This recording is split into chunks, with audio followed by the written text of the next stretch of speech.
Makina përplas shpërndarësin e picave në mes të lushnjës, 30 vjeçari përfundon në spital.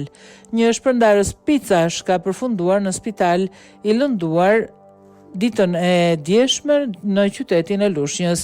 Aksidenti ka ndodhur në bulevardin e Palmave, ku një shpërndarës picash ishte duke kaluar në bulevard me motociklet me targa AV 450, ndërsa mjeti tip Ford me targa A 599 VP po dilte nga një parking, duke pasur shikimin e kufizuar dhe duke dalë me indietro.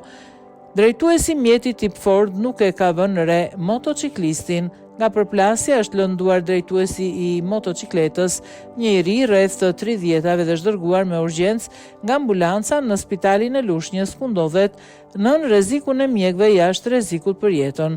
Policia në vendngjarje ka disiplinuar trafikun për këtë pjesë shumë të frekuentuar të qytetit, ndërsa grupi hetimor po dokumenton ngjarjen. Është shoqëruar në polici drejtuesi I mjetit tip Ford për të sqaruar rrethanat nën të cilat ndodhi aksidenti.